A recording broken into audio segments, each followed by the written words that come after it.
Okay, imagine this scenario. There's a master thief, right? Super skilled, looking for the absolute biggest score. But instead of getting tipped off about, a vault or some priceless jewels, he gets directed towards something totally different, something you can't even touch. So today we're diving deep into this really profound concept, moksha, liberation. We're looking at it through the lens of the ancient Upanishads, specifically using this amazing story from the Upanishad Ganga video series. And yeah, our thief, he plays this absolutely central, kind of unexpected role. Exactly. And while moksha might sound, very philosophical, maybe a bit out there, our goal in this deep dive is really to unpack what it means in a practical sense, how it's deeply human. We think you'll find some surprising insights about self-discovery, about freedom that actually connect to everyday life. So we're going to take you through this story, this narrative, to see what real liberation might actually look like. Okay, let's paint the picture then. Our thief, he's sharp, he's looking for a mark. And he hears about this guy, Shrestha Kodikarn, a super wealthy merchant. What makes him such a target? Well, the word is just his earrings. They're worth something like 10 million rupees, which, I mean, that's an incredible sum. It immediately tells you, okay, this guy has massive material wealth. Right. But what's interesting is, even with all that wealth, Kodikarn isn't just about the money. The story shows us early on he's got principles. There's this instance where he's offered huge amounts of silver, gold, and Koki sell his family's ghat, the riverbank structure. Yeah. And he refuses point blank. He says, I cannot sell this god. My forefathers built it for Dharma. And Dharma, well, it's not just about doing good deeds. It's about duty, about cosmic order, living aligned with truth. So clearly he values something much deeper than just profit, at least initially. But, like in so many stories, things take a turn. Misfortune strikes. Kodikarn's ships, full of treasure apparently, they get looted. Suddenly he's in real need. And then, in this really clever twist, the thief, disguised, bumps into Kodikarn, who's in distress, and the thief asks Kodikarn for financial help. Can you imagine? Kodikarn, having lost it all, has basically nothing left for collateral except this family ring. It's deeply symbolic. He even says, this ring, it is the honor of my family. You feel the weight of that moment. Okay, and this is where it just flipped completely. The thief's request. He doesn't want money. He doesn't ask for gold or silver. Instead, he says he wants Kodikarn's ego, his ahankara. Yeah. And Kodikarn's reaction, just total confusion. He's like, ego's not an object seeker. You can't just hand it over like a piece of jewelry. Yeah. But the thief doesn't let up. He pushes back. He basically challenges him, saying that giving up your ego, that's way, way harder than giving up silver or gold or even, a whole empire. And that is the moment, the pivot point. The story shifts from being about external wealth to this intense inner struggle. Right. And you see Kodikarn just immediately thrown into turmoil by this. He starts questioning everything. Who am I? He asks himself. Who are these people around me? Yeah. It's not just confusion. It's like the start of a complete unraveling, but in a profound way. It's the beginning of his real journey inward. So what happens next is, well, it's a total metamorphosis for Shrestha Kodikarn. After this encounter, the story tells us, he gives away everything, all his vast property. And he takes up this path of renunciation. He becomes a mendicant, a bhikshu, a wandering ascetic. And the way his new state is described really highlights the contrast, this radical shift. He reflects on himself, saying things like, now this body is separate from that name, and I no longer recognize that body. It's like looking at a past life. Right. He contrasts his old life directly. That body had a large mansion. This body's entire world is its essence. It's a huge change in perspective. Yeah, completely different focus. And how he sees others.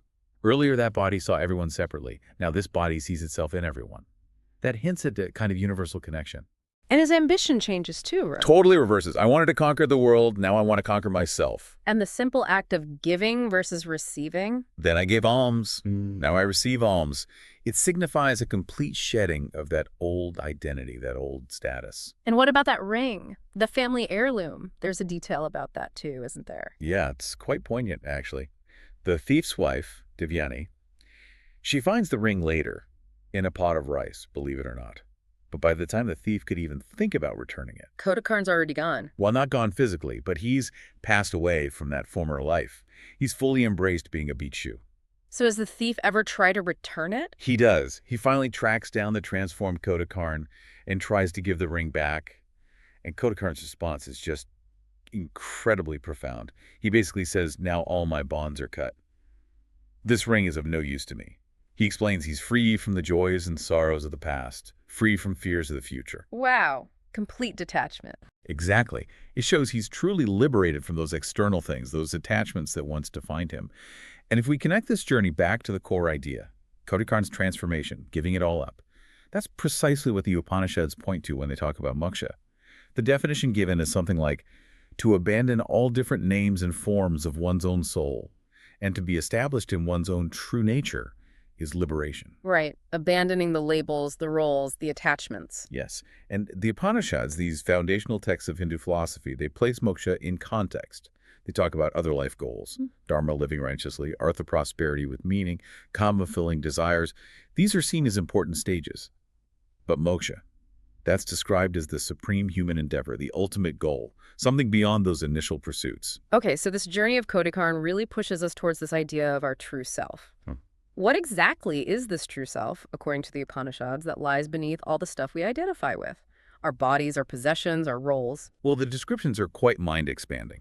First, it says, you are not what you appear to be, meaning you're not just this physical body, this temporary form. Okay, so beyond the physical, what else? It says you are immortal and imperishable. Immortal, imperishable, that's a big claim. It is, and it reframes why we instinctively seem to want things that last, why we build legacies, create art. It suggests maybe that drive comes from an echo of this imperishable nature within us. Interesting. Like we're trying to express something fundamental about ourselves. Possibly. And it doesn't stop there. It also says you are limitless and infinite. Limitless, infinite. Okay, that's even bigger. Right. So those feelings of limitation you might have, the boundaries you perceive in your potential, the idea here is that those are based on a misunderstanding of who you really are. That urge to reach higher, to achieve more, maybe that comes because deep down you are infinite. And there was something about flawlessness, too. Yes, that you want to create something flawless because at your core you are flawless. Not flawless in an ego sense, like I'm perfect, but... Exactly. More like inherently unblemished, pure potential. And the ultimate realization, according to these texts, is that when you truly grasp this true self, you become, or rather, you recognize yourself as imperishable, unblemished, beginningless, blissful, and immortal. It's less about earning it and more about waking up to it. That's a great way to put it. It's a realization, not an acquisition. So that naturally leads to the big question. How? How does one actually achieve this moksha? Well, the source material does offer some practical guidance. It's not just abstract philosophy. A key instruction is to become the master of your mind and senses, not their slave. Master of mind and senses. Yeah.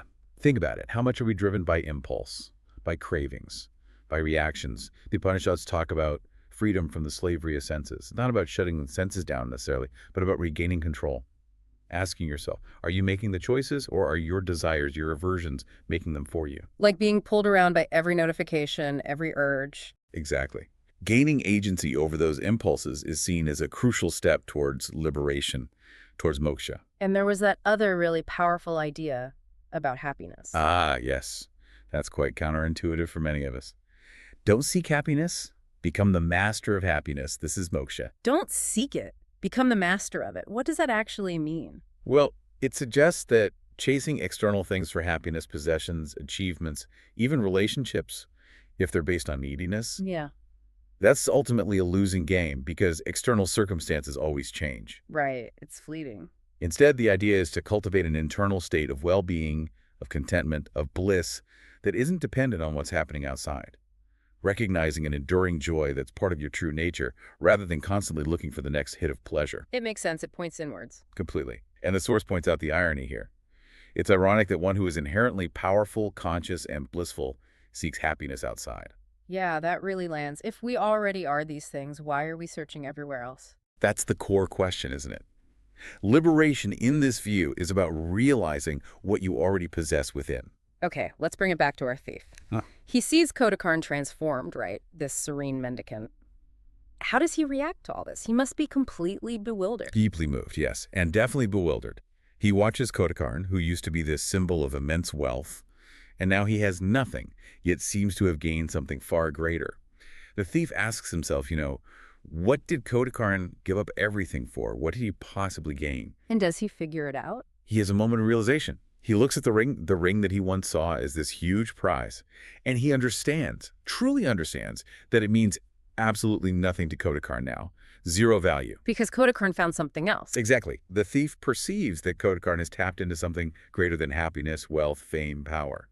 He sees an inner richness, a freedom that can't be measured in rupees or gold. And for the first time, that's what the thief truly wants. So the story ends with the thief changing his own path. Yes. It's a powerful resolution. He basically declares, I'm going after that. He says he will follow Kodakarn, learn from him, until he attains that same state of liberation himself. Wow. From thief to seeker. A complete turnaround, driven by witnessing Kodakarn's authentic transformation. So pulling it all together, this story gives us a really vivid picture of moksha. It really does. It illustrates it as freedom from the ego, that limiting sense of me and mine.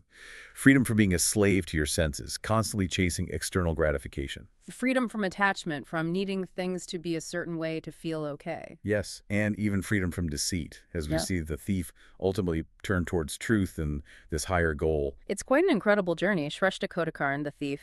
How this one, strange request for ego, just set everything in motion. It led to this profound shift, this deep understanding of liberation. It really makes you think, doesn't it? If true freedom, true mastery, isn't about getting more stuff or more status, but actually about letting go of our tight grip on who we think we are, about becoming masters of our own minds, our own inner world, then maybe the question for you listening right now is, what ego, what attachment, what external chase, what you be holding on to? What might be standing in the way of your own sense of liberation, your own connection to that deeper, truer self?